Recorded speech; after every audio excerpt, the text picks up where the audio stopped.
कहानी का नाम है ब्राह्मण और यमदूत। किसी गांव में एक बुद्धिमान ब्राह्मण रहता था। उसका एक दोस्त था जो एक पैर से लंगड़ा और बहरा था। वह दूसरे गांव में रहता था। एक दिन वह ज्ञानी ब्राह्मण अपने बचपन के मित्र से मिलने के लिए घर से निकला। उसका घर काफी दूर था। वह ब्राह्मण रास्ते में जा ही रहा था कि उसे अचानक एक हिष्ट-पुष्ट आदमी दिखाई दिया। वह भी उसी ब्राह्मण के साथ चलने लगा। तो वह ब्राह्मण उस मनुष्य का नाम पूछता है। तो वह अपना नाम महाकाल बताता है। ब्राह्मण भी सोचने लगा कि मुझे भी काफी लंबा जाना है, चलो एक साथ मिल गया, जिससे रास्ता आसानी से कट जाएगा।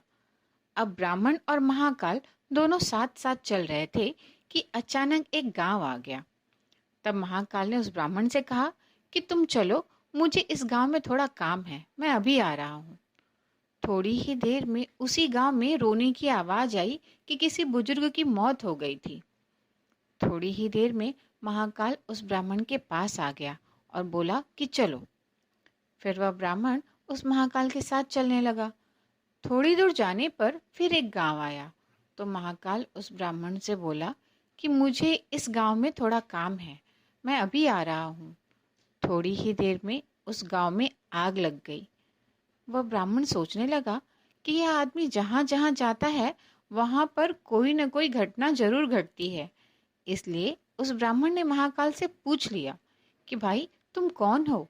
ब्राह्मण की बात सुनकर महाकाल बोला कि मैं यमदूत हूँ, मनुष्यों के प्राण हरण करना मेरा काम है। उसके बाद ब्राह्मण महाकाल से पूछा, तुम यमदूत हो तो ये बताओ कि अगली मृत्यु किसकी होने वाली है। तब महाकाल ने कहा कि अगली मृत्यु तुम्हारे उसी मित्र की होने वाली है जिससे तुम मिलने के लिए जा रहे हो। वह ब्राह्मण सोचने लगा कि यदि ऐसी बात है तो मैं अपने मित्र से मिलने नहीं जाऊंगा।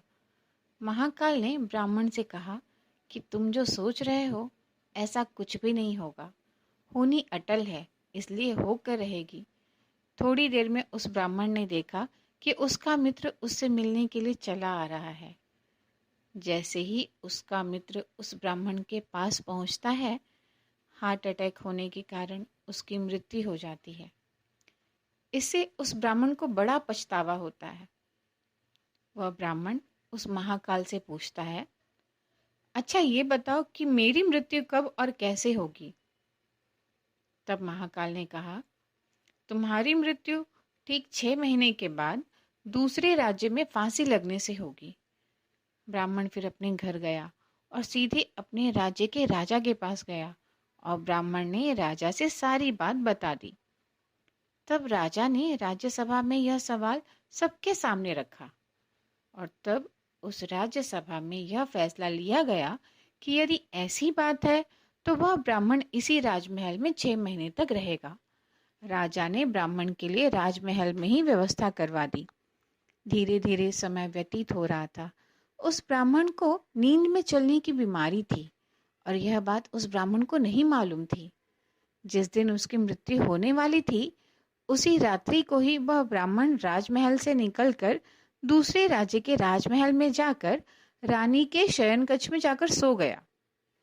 सुबह जब रानी उठी तो उस ब्राह्मण को अपने शयन कक्ष में देखकर सब बहुत क्रोधित हुए और राजा ने उस ब्राह्मण को फांसी की सजा सुना दी। तब ब्राह्मण ने उस राजा से सारी कहानी सुना डाली, जिसको सुनकर वह राजा अपना एक गुप्तचर अपने पड़ोसी राज्य के राजा के पास भेजकर सारी जानकारी ले ली। जिसको सुनकर वह राजा अपने फैसले पर बहुत पछता रहा था। लेकिन उस राज्य का एक नियम था कि यदि एक बार राजा जो सजा सुना देगा, फिर चाहकर भी उसे नहीं बदल सकता। राजा ने एक राजसभा लगाई और इसका उपाय पूछा। तब उस राजसभा में यह फैसला लिया गया कि एक पतले धागे का फंदा बनाकर आप ब्राह्मण को पहनाकर अपना वचन पूरा कर लीजिए। फंदा पतला होने के कारण ब्राह्मण की मृत्यु भी नहीं होगी और आपके फैसले की लाज भी बच जाएगी।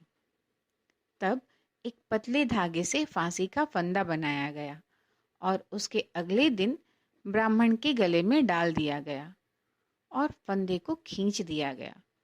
सभी ने यह सोचा था कि ब्राह्मण को कुछ नहीं होगा, लेकिन उस पतले धागे की वजह से ब्राह्मण का गला कट गया और खून तेजी से निकलने लगा। ज़्यादा खून बह जाने की वजह से उस ब्राह्मण की मृत्यु हो गई। दोस्तों, अगर आपको ये कहानी पसंद आई हो तो प्लीज़ लाइक करें, शेयर करें और सब्सक्राइब ज़रूर करें। धन्यवाद।